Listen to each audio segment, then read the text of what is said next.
इस संसार में जिस इंसान को आत्मा का ज्ञान है ना, वो इंसान पूर्ण रूप से इस संसार से मुक्त है और संसार के लोगों से भी मुक्त है।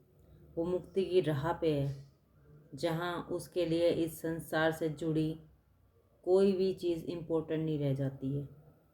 और इस कंडीशन में इंसान कब पहुँचता है, जब वो अपनी उम्मीदों का पिटारा इस दुनिया में ही छोड़ देता है, इस दुनिया के साथ कोई अटैचमेंट नहीं रखता है। उसके लिए महत्व रखते हैं तो सिर्फ उसके जो आत्मा की जो गट फीलिंग है, वो जिसे वो समझ करके अपनी ज़िंदगी का उद्धार करता है और अपने से जुड़े लोगों को भी उसी राह पे ले जाने की कोशिश करता है। लेकिन इंसान जो है वो इस सृष्टि को नहीं सुधार सकता, इस दुनिया को नहीं सुधार सकता।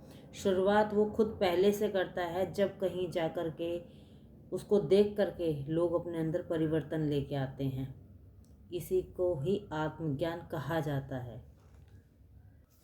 और जिनके पास ये आत्मज्ञान नहीं है ना, वो हर एक इंसान इस सृष्टि से, इस दुनिया से बंधा हुआ है। संसारिक जो ये रिश्ते हैं उनसे बंधा हुआ है। वो चाहे तो भी अपने आप को नहीं छुड़ा सकता। उसकी वजह ये है कि वो इस संसारिक लोक में रह कर के ही अपने आप के लिए कभी कोई एक्शन नहीं लेता है।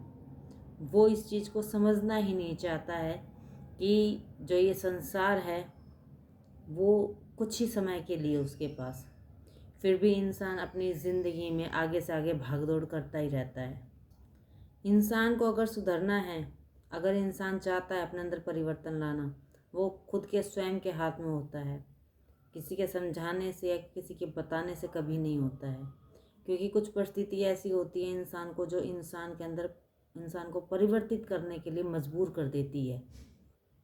जिस व्यक्ति के प्राण, इंद्रियां, मन, वृत्तियां तथा बुद्धि संकल्प रहित है, वे देहधारी होते हुए भी देह गुणों से मुक्त हैं। क्योंकि जिस इंसान के पास आत्मज्ञान होता है ना, उसको इस देह का होना ना होना उसके लिए कोई ज़रूरी नहीं है। वो हमेशा अपनी आत्मा में ही वास करता है। वो कभी इस चीज़ को जानने की कोशिश नहीं करता कि संसारिक लोक में उसको रहने से क्या फ़ायदा हो रहा है और क्या नुकसान हो रहा है। कि उसका सब फ़ायदा नुकसान सिर्फ परमात्मा से जुड़ता है। उस परमात्मा में ही लीन होकर वो रहना चाहता है। इस 3D लाइफ में सब कुछ ज़रूरी है, सब कुछ, लेकिन उसके लिए अपनी आत्मा का ज्ञान इंसान को ज़रूर होना चाहिए। क्योंकि अगर इस संसारिक लोक में रहते रहते आत्मज्ञान इंसान को हो जाता है, वो अपना उद्धार स्वयं कर सकता है इस दुनिया से डिटैच होके। Thank you.